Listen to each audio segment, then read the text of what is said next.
Halo Sobat Mata Militer Ngapak. Kali ini gue mau ngajak lo semua buat ngelihat langsung gimana TNI Angkatan Laut terus melatih kekuatan tempurnya lewat latihan-latihan yang gak main-main. Tepat tanggal 17 Juni tahun 25.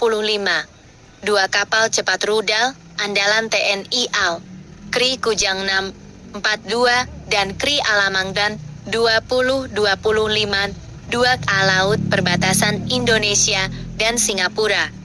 Ini bukan sekadar patroli biasa, tapi latihan serius buat ningkatin profesionalisme dan naluri tempur para prajurit laut kita. Masing-masing kapal ini dipimpin oleh perwira tangguh, Letkol Laut Sony Wibisono dan Letkol Laut Sul Supri Nazara. Nah, mereka berdua inilah yang mimpin langsung latihan-latihan yang bakal kita bahas. Jadi lo pasti penasaran, latihan kayak apa sih yang mereka lakuin? Pertama, mereka ngelakuin yang namanya com check, atau komunikasi awal buat pastiin semua sistem antar kapal jalan lancar. Habis itu lanjut ke living harbor, alias latihan keberangkatan dari pelabuhan yang kelihatannya simple, tapi penting banget dalam operasi tempur. Gak ketinggalan, ada juga manuver dasar buat nguji kelincahan kapal dalam berbagai kondisi. Terus, mereka juga latihan komunikasi isyarat pakai lampu dan bendera.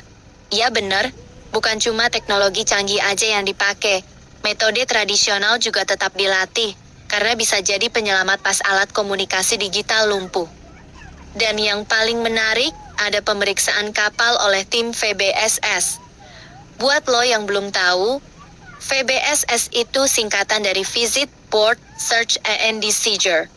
Tugas mereka, naik ke kapal yang dicurigai, periksa isi dan awaknya. Pastiin gak ada pelanggaran hukum di laut. Mirip pasukan SWAT versi laut, Sob. Setelah itu, mereka juga latihan pembekalan logistik di tengah laut, yang dalam militer dikenal dengan nama replenishment at sea. Tujuannya biar kapal bisa terus berlayar dalam waktu lama tanpa harus balik ke pangkalan buat isi logistik. Dan sebagai penutup, mereka laksanakan patroli sektor. Ini bagian penting buat ngejaga keamanan wilayah laut dan ngelatih koordinasi antar unsur tempur laut. Latihan ini bukan cuma buat bikin kapal kelihatan sibuk, tapi beneran dirancang buat mempertajam naluri prajurit, ningkatin kepercayaan diri, dan bikin mereka siap tempur dalam segala kondisi. Dalam istilah militer, ini disebut confidence building measure. Artinya, semua yang dilatih ini bertujuan biar setiap prajurit punya rasa percaya diri penuh saat menghadapi tugas nyata di laut. Di sisi lain, Kepala Staf Angkatan Laut, Laksamana TNI Dr. Muhammad Ali, juga terus ngingetin seluruh jajaran TNI AL buat selalu siaga dan siap menghadapi ancaman. Menurut beliau, kesiapan personel dan alutsista itu mutlak, enggak bisa ditawar.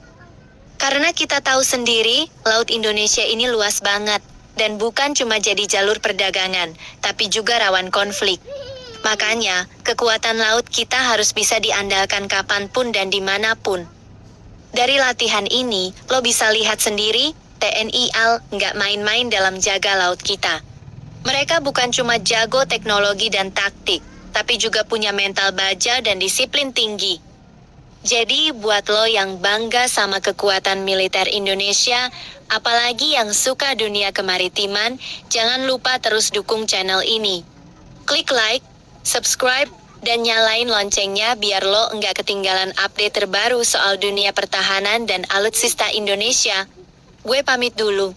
Sob. Sampai jumpa di konten selanjutnya, masih di Mata Militer Ngapak. Ngomongin militer, kayak ngapak, tetap tajam dan berani.